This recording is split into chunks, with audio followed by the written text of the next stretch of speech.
नमस्कार मित्रों, डॉक्टर संजीव भानावत के चैनल में आपका हार्दिक स्वागत, अभिनंदन। आज के डिजिटल युग में जब हमारे आसपास सूचनाओं की भरमार है, बहुत मुश्किल काम है सत्य और असत्य के बीच को समझना। इन दोनों के बीच में एक ऐसी बेहद धुंधली रेखा है जिसे हम पहचान नहीं पाते हैं। सोशल मीडिया, मैसेजिंग एप्स और ऑनलाइन प्लेटफॉर्म्स हर दिन, हर क्षण इतनी सारी सूचनाएं प्रसारित होती हैं कि मानो हम कहीं उस सूचनाओं के जंगल में खो गए हैं। न जाने कितनी भ्रामक सूचनाएं हैं, न जाने कितनी अप्रामाणिक सूचनाएं हैं, न जाने ऐसी कितनी सूचनाएं हैं जो समाज के विश्वास को तोड़ती हैं, जो समाज में आपस में लोगों को बांटती है। क्या आपको ऐसा नहीं लगता कि पत्रकारिता का यह क्षेत्र एक युद्ध क्षेत्र बन गया है और इस युद्ध क्षेत्र में अपनी एक महत्ता है फैक्ट चेकिंग की। आखिर ये फैक्ट चेकिंग है क्या? फैक्ट चेकिंग का सीधा सीधा अभिप्राय है किसी भी समाचार के बारे में किसी भी व्यक्ति या संस्था की ओर से किया गया कोई दावा, कोई क्लेम, कोई चित्र, कोई वीडियो या किसी प्रकार के जो आंकड़े उन्होंने जारी किए हैं, उनकी सत्यता के बारे में पता लगाना, उनकी सत्यता की जांच करना और उसके पीछे निहित जो तथ्य हैं उन्हें प्रमाणित करना। यह पत्रकारिता का एक ऐसा अंग है जो सूचनाओं की गुणवत्ता और विश्वसनीयता को सुनिश्चित करता है, निर्धारित करता है। इसका एकमात्र उद्देश्य है कि हम सत्य का निरंतर अन्वेषण करते रहें। सत्य की निरंतर खोज हमारी जारी रहनी चाहिए। हमें यह विश्वास होना चाहिए कि जनता केवल सच जानना चाहती है। फैक्ट चेकिंग जरूरी क्यों है? हमें सत्य सूचना क्यों चाहिए? गलत सूचनाओं का प्रसार रोकना क्यों आवश्यक है? स्पष्ट है, ऐसी खबरें, ऐसी जानकारियां, ऐसी सूचनाएं हमें भ्रमित करती हैं, बल्कि इस तरह की प्रवृत्ति, इस तरह की सूचनाओं को प्रसारित करने की जो मनस्थिति है, उसके पीछे सांप्रदायिक तनाव को बढ़ाने की मंशा हो सकती है।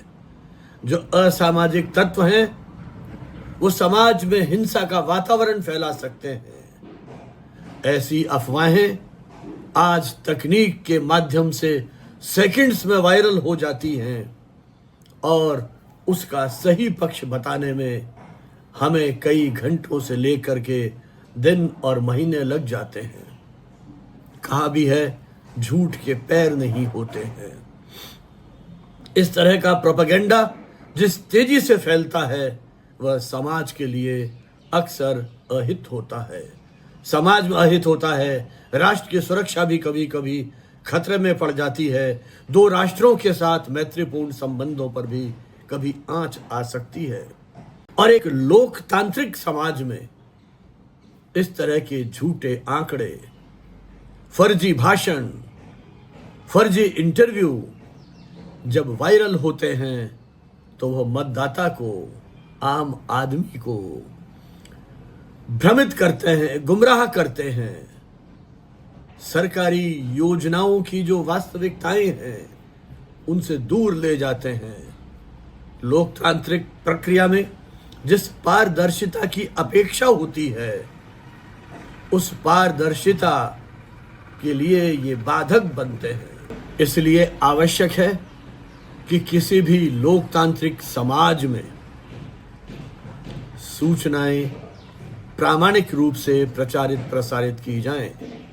और आप कल्पना कीजिए, आपके स्वास्थ्य के बारे में जुड़ी हुई ऐसी भ्रामक सूचनाएं यदि आप तक पहुंचाई जाएंगी जहां झूठे इलाज का दावा किया जाता है, जहां नकली दवाइयां दी जाती हैं, जहां इस प्रकार की अफवाहें फैलाई जाती हैं, निश्चित मानिए आपका जीवन भी संकट में पड़ सकता है। आपके स्वास्थ्य के साथ खिलवाड़ हो सकता है। कोविड में इस तरह के अनेक घटनाओं से हम परिचित हुए थे। तो इसीलिए हम पत्रकारिता को अब एक युद्ध क्षेत्र कहने लगे हैं, क्योंकि पत्रकारिता का मूल उद्देश्य क्या है? समाज को जागरूक करना, सूचित करना और सजग बनाना। लेकिन जब एक झूठ को सच की तरह बार बार दोहराया जाएगा, उसकी पुनरावृत्ति की जाएगी, उसे बार बार प्रचारित प्रसारित किया जाएगा, तो पत्रकारिता को, पत्रकारों को, संचारकों को अपने अस्तित्व की रक्षा के लिए, अपने प्रोफेशन की रक्षा के लिए खुद को युद्ध क्षेत्र में उतारना पड़ेगा। फैक्ट चेकिंग अब पत्रकारिता की एक शैली नहीं है, बल्कि एक जिम्मेदारी बन चुकी है। पत्रकारिता के क्षेत्र में जिस युद्ध की हम बात कर रहे हैं, वह आज कई मोर्चों पर लड़ा जा रहा है। एक मोर्चा है तकनीकी क्षेत्र। ये जो तकनीकी युद्ध है, आज आपने देखा artificial intelligence, AI, deep fake, digital manipulation, cyber attack और भी न जाने कितनी तरह के प्रकार हैं। और जब तक आप इस वीडियो को सुनेंगे, विचार मंथन करेंगे, हो सकता है तब तक कोई नई तकनीक और आ जाए। तो इस प्रकार इस तकनीक के दौर में सच और झूठ को पहचानना कितनी बड़ी चुनौती हो गई है, इसका एहसास आप कर सकते हैं। एक नकली वीडियो को असली बनाकर जब प्रचारित प्रसारित किया जाता है, तो उस झूठ का पर्दाफाश करना अपने आप में एक बहुत बड़ी चुनौती होती है। आज ऐसे उपकरण विकसित कर लिए गए हैं, ऐसे तकनीक विकसित कर ली गई है कि आम आदमी सच और झूठ को पहचान नहीं पाता है। दूसरा मोर्चा है राजनीतिक और वैचारिक दबाव का।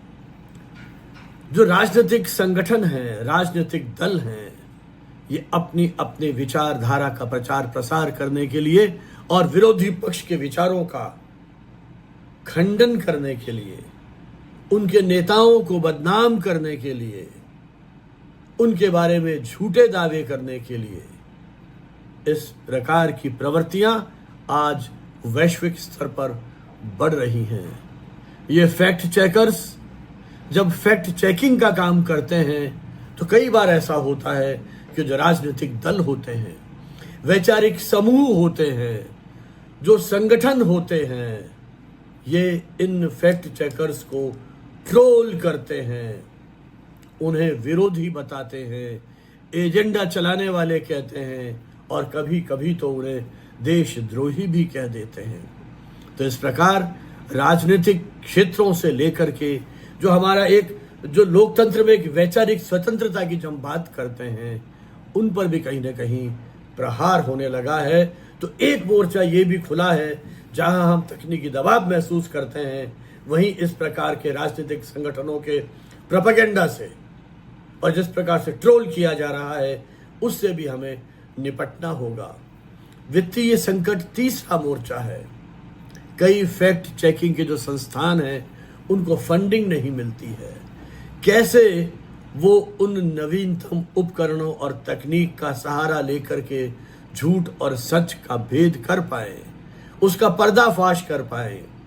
सोशल मीडिया कंपनियों की नीतियां उनकी आय से भी प्रभावित होती है। इसके साथ भी अनेक खतरे जुड़े हुए हैं, लेकिन फिर भी जो स्वतंत्र प्रतिबद्ध संगठन हैं, वे इन सब चुनौतियों के बीच भी अपनी सत्य की लड़ाई को जारी रखते हैं। भारत में कुछ प्रमुख फैक्ट चेकिंग संगठन हैं। Alt news, boom live, fact crescendo जैसे संस्थान फैक्ट चेकिंग के क्षेत्र में काम कर रहे हैं। PIB, प्रेस इंफॉर्मेशन ब्यूरो ने भी इस क्षेत्र में कुछ गंभीर कार्य किया है। लेकिन हमारे देश के सामने बहुत सारी चुनौतियां हैं। भाषाई वैविध्य, तकनीकी सीमाएं और राजनीतिक दबाव। हमें इन्हीं चुनौतियों के बीच में निरंतर काम करते रहना होगा। जहां एआई ने हमें एक नया वरदान दिया है, इस तरह की भ्रामक जानकारियों को पहचानने का एक आधार दिया है, वहीं दूसरी ओर एआई इस प्रकार की गलत और भ्रामक जानकारियों को तेजी से फैलाने का भी माध्यम बनता जा रहा है। हमें इसके सकारात्मक उपयोग करने की नीतियां निर्धारित करनी होंगी। अनेक फैक्ट चेक संगठन आज एआई टूल्स का इस्तेमाल कर रहे हैं, उपयोग कर रहे हैं और इसके माध्यम से वायरल कंटेंट को पहचान रहे हैं, रिसर्च कर रहे हैं, रिवर्स सर्च कर रहे हैं और डेटाबेस वेरिफिकेशन के लिए भी निरंतर दक्षता हासिल करने के लिए प्रयत्न किए जा रहे हैं। फैक्ट चेकिंग आज के दौर में पत्रकारिता का एक बहुत ही चुनौतीपूर्ण क्षेत्र बन गया है। इस दीवार को मजबूत रखने के लिए, इस मुद्दे को मजबूत रखने के लिए आवश्यकता है पत्रकार के साथ साथ आम आदमी भी जिम्मेदारी के साथ इस चीज को पहचान सके कि वो आंख मूंद कर कभी भी किसी तथ्य को स्वीकार नहीं करे। कोई जानकारी कहां से मिली है, भेजने वाले का क्या स्वार्थ है, इसका स्रोत क्या है, इन सब चीजों को ध्यान में लाने के बाद, उसकी पहचानने के बाद वो उन संदेशों को आगे फॉरवर्ड करें। यही पत्रकारिता के असली युद्ध का एक आधार बन सकता है। आज की सूचना क्रांति के दौर में हर व्यक्ति सूचना का निर्माता बन गया है, हर व्यक्ति कंटेंट का निर्माता और वितरक बन गया है। तब सत्य और असत्य के बीच की यह रेखा बहुत ही धूमिल होती जा रही है। सोशल मीडिया और डिजिटल प्लेटफॉर्म्स ने जहां सूचनाओं का एक लोकतंत्र कायम किया है, वहीं झूठी अफवाह और दुष्प्रचार ने भी उतनी ही तेजी से अपने पैर पसारे हैं और हमारे सामने नई नई चुनौतियां खड़ी की हैं। ऐसे दौर में जो एक प्रतिबद्ध फैक्ट चेकर्स हैं, वे एक ऐसे प्रहरी हैं, एक ऐसे सेनानी हैं जो इन झूठी खबरों को पहचान करके समाज में सही सूचना पहुंचाने के लिए प्रयत्नशील है। मैं एक बहुत ही महत्वपूर्ण रिपोर्ट आपके सामने उद्धृत कर रहा हूं। यह रिपोर्ट है state of the fact checkers report 2024। यह report international fact checking network IFCN ने प्रकाशित की है। यह उन सच्चाइयों की पड़ताल करती है जिस के उस सच झूठ के घेरे में, उसके उस चक्रव्यूह में हम गिर गए हैं। यह रिपोर्ट दुनिया भर के 67 देशों के 141 फैक्ट चेकिंग संगठनों की गतिविधियों, चुनौतियों, संसाधनों और उनके नवाचारों का एक गहन विश्लेषण प्रस्तुत करती है। इस रिपोर्ट के अनुसार सबसे बड़ी चुनौती वित्तीय स्थिरता है। लगभग 89.3% संगठनों ने इसे प्रमुख चिंता के रूप में चिन्हित किया है। इनमें से 71.6% संगठन, उनका जो वार्षिक बजट है वो $5 लाख से कम है और 11.3% का बजट तो $20,000 से भी कम है। मेटा, जो फेसबुक की ही मूल कंपनी है, उनका जो third party fact checking program है, 2024 में उनका प्रमुख वित्तीय स्रोत रहा है। इसमें 45.5% उन्हें राजस्व मिला है। लेकिन मेटा ने अमेरिका में यह कार्यक्रम अब समाप्त कर दिया है और 2026 तक इसे वैश्विक स्तर पर बंद कर देने की इनकी योजना प्रस्तावित है। ऐसे में फैक्ट चेकर्स के लिए वैकल्पिक फंडिंग स्रोत को तलाशना बहुत आवश्यक हो गया है। हम जानते हैं तकनीक की दुनिया में AI, कृत्रिम बुद्धिमत्ता ने एक बड़ा बदलाव लाया है, एक बड़े बदलाव की दस्तक दी है। इस रिपोर्ट के अनुसार 30% फैक्ट चेकिंग संगठन AI का उपयोग कर रहे हैं, विशेषतः जो उनकी प्राइमरी रिसर्च है और जो ड्राफ्टिंग है या कंटेंट निर्माण का काम किया जा रहा है, उसमें AI का भरपूर उपयोग किया जा रहा है। हालांकि 48.5% संगठनों ने AI को लेकर अपनी एथिकल चिंताओं को व्यक्त किया है, जैसे गलत सूचना की पुनरावृत्ति, भाषा की सीमाएं, विशेषतः गैर अंग्रेजी भाषाओं के लिए, और उनमें पारदर्शिता की कमी। बहुत कम संगठन, मात्र 5% ने एआई कंपनियों से कोई औपचारिक समझौते किए हैं। एआई चैटबॉट्स जैसे चैट जीपीटी, क्लाउडे कुछ संगठनों द्वारा प्रयोग में लाए जा रहे हैं, लेकिन 74.8% संगठनों ने इन्हें फैक्ट चेकिंग लेखन में प्रयोग करने से इनकार किया है। शॉर्ट वीडियोस और ऑडियंस एंगेजमेंट एक नए हथियार के रूप में उभरा है। आज का दर्शक तेज, प्रभावी और दृश्य माध्यमों को पसंद करता है। इसी को ध्यान में रखते हुए फैक्ट चेकर्स अब शॉर्ट वीडियो, टिकटॉक या यूट्यूब शॉर्ट्स पर ध्यान केंद्रित कर रहे हैं। यह रिपोर्ट बताती है कि 74.3% संगठनों के अनुसार शॉर्ट वीडियो सबसे प्रभावी माध्यम है।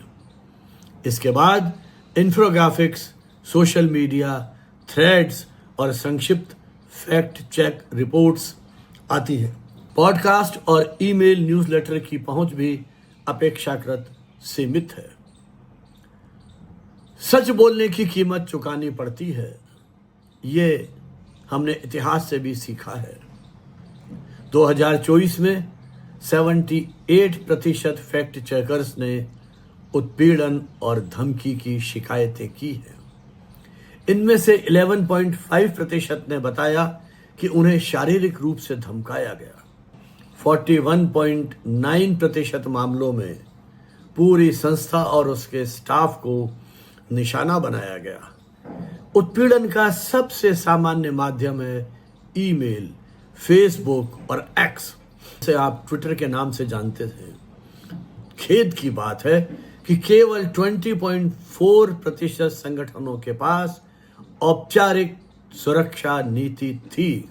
मानसिक स्वास्थ्य सहायता, कानूनी सहयोग और साइबर सुरक्षा का अभाव अभी भी बहुत व्यापक है। 36% संगठनों को साइबर अटैक का सामना करना पड़ा, हालांकि उनमें से अधिकांश ने उसे रोकने में सफलता प्राप्त की है। 16.4% संगठनों पर उनके फैक्ट चेकिंग के कार्यों को लेकर के कानूनी कार्रवाई हुई है, या यूं कह सकते हैं कि 16.4% जो संगठन हैं वो कानूनी दांवपेच के शिकार हुए हैं। इससे यह स्पष्ट है कि फैक्ट चेकर्स न केवल डिजिटल बल्कि कानूनी मोर्चों पर भी उन पर खतरे मंडराते रहते हैं, विशेषकर जब वे राजनीतिक दावों और संवेदनशील सामाजिक मुद्दों की पड़ताल करते हैं। 2024 में फैक्ट चेकर्स ने जिन विषयों पर सर्वाधिक ध्यान दिया उनमें है 95.7% सामाजिक मुद्दे, 92.1% स्वास्थ्य संबंधी मुद्दे, 90% चुनाव और राजनीतिक दावे, 81.4% आर्थिक मुद्दे। इसके अलावा प्रशासन, जलवायु, विज्ञान, मीडिया रिपोर्टिंग और तकनीक से जुड़ी ही अफवाहें भी इसमें सम्मिलित है। यह रिपोर्ट दर्शाती है कि फैक्ट चेकिंग केवल राजनीति तक सीमित नहीं है, बल्कि जीवन के अनेकानेक क्षेत्रों में इनकी प्रासंगिकता आज भी बनी हुई है। विश्व के लगभग 53% फैक्ट चेकिंग संगठन एक से अधिक भाषाओं में कार्य करते हैं। विशेषकर एशिया और अफ्रीका में क्षेत्रीय भाषाओं में फैक्ट चेकिंग का काम बहुत तेजी से व्यापक रूप से हो रहा है। भारत जैसे बहुभाषी, बहुसांस्कृतिक देश के लिए यह बहुत ही महत्वपूर्ण है कि फैक्ट चेकिंग केवल अंग्रेजी भाषा तक सीमित नहीं रहे, बल्कि हिंदी, बंगला, तमिल, तेलुगु, मराठी, उड़िया, पंजाबी आदि अनेक भाषाओं में भी सामग्री उपलब्ध होनी चाहिए। ये अधिकांश संगठन छोटे छोटे स्तर पर काम करते हैं। 73.7% संस्थाओं में 10 या उससे कम पूर्णकालिक कर्मचारी हैं। 40.4% के पास केवल 1.5 कर्मचारी हैं। यह इस बात का प्रमाण है कि फैक्ट चेकिंग एक कम संसाधनों वाला लेकिन उच्च प्रभाव वाला कार्य है।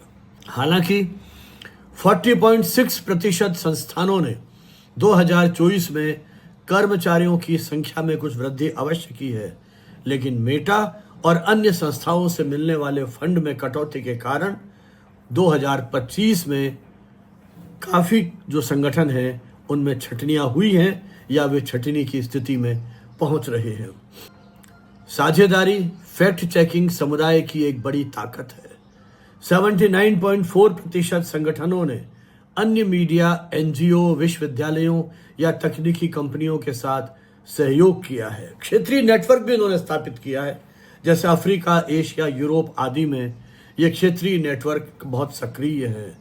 ये क्षेत्रीय नेटवर्क स्थानीय चुनौतियों से निपटने में सहयोग करते हैं और फैक्ट चेकिंग की गुणवत्ता को बढ़ाने के लिए निरंतर प्रयत्न करते हैं। International fact checking network IFCN ने जो पॉइंटर इंस्टीट्यूट के अधीनस्थ काम कर रहे हैं, 2015 से ये फैक्ट चेकिंग संगठनों का मार्गदर्शन कर रहे हैं।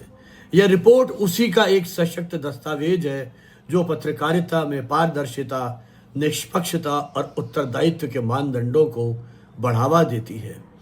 State of the fact checking report 2024 हमें यह स्पष्ट दिखाती है कि फैक्ट चेकिंग अब पत्रकारिता की एक शाखा नहीं है, बल्कि लोकतंत्र की रक्षा का एक आवश्यक औजार बन गई है। आर्थिक संकट, तकनीकी चुनौतियां, उत्पीड़न, अस्थिरता के बावजूद फैक्ट चेकर्स दुनिया में सत्य की मशाल जलाए हुए हैं। उनके प्रयासों को समर्थन देना हमारा नैतिक कर्तव्य है, ताकि समाज सूचनाओं की उन अंधेरी गलियों में नहीं भटके, बल्कि सत्य की रोशनी में अपना मार्ग तलाश कर सके। रिपोर्ट में यह भी बताया गया है कि फैक्ट चेकिंग केवल एक प्रतिक्रियात्मक प्रैक्टिस नहीं है, बल्कि इसके अपने व्यापक सामाजिक सरोकार हैं। प्रामाणिक शोध अनुसंधानों से यह प्रमाणित हुआ है कि फैक्ट चेकिंग झूठे दावों पर विश्वास को कम करती है और उसका असर सप्ताह तक बना रहता है। लोग जागरूक होते हैं, लोग सतर्क होते हैं, सजग होते हैं। अर्जेंटीना के एक अध्ययन में यह पाया गया कि जब लोगों को झूठे राजनीतिक दावों के बारे में फैक्ट चेकिंग की जानकारी दी गई तो उन्होंने फैक्ट चेकर्स पर विश्वास किया और लंबे समय तक वो प्रभाव बना रहा। नाइजीरिया में चुनावों के दौरान फैक्ट चेकिंग संगठनों ने सोशल मीडिया पर फैली अफवाहों जैसे नकली चुनाव परिणाम आदि का खंडन किया।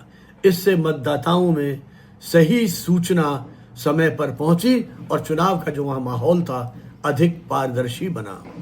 दक्षिण अफ्रीका में कोविड-19 के दौरान स्वास्थ्य से जुड़ी हुई अफवाहें जैसे नकली इलाज, वैक्सीन का विरोध आदि को रोकने में फैक्ट चेकर्स ने अपनी महती भूमिका निभाई।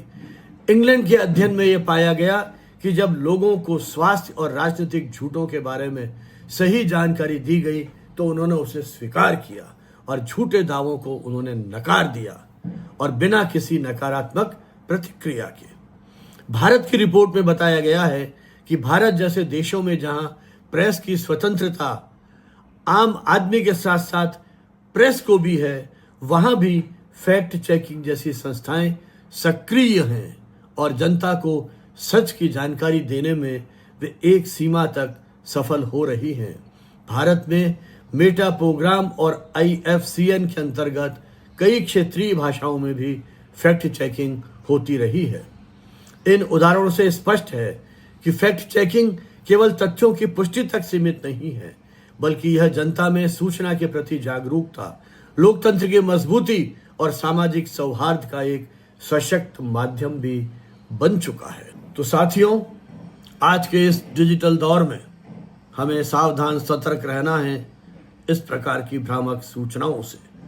ये भ्रामक सूचनाएं हमारे परिवार, हमारे समाज, हमारे राज्य और हमारे देश सहित वैश्विक स्तर पर एक बहुत बड़ा खतरा है, एक बहुत बड़ी चुनौती है। तो आइए हम सब मिलकर के इस युद्ध में विजय प्राप्त करें और विश्वसनीय और सही सूचना प्राप्त करने के संसाधनों को, प्रयासों को अपना नैतिक समर्थन दें ताकि हम सूचना के सही स्वरूप को स्वीकार करते हुए अपने राष्ट्र की प्रगति और उत्थान में सहभागी बने। इन्हीं भावनाओं के साथ आप सभी को बहुत बहुत बधाई, शुभकामनाएं। जय हिंद, जय भारत।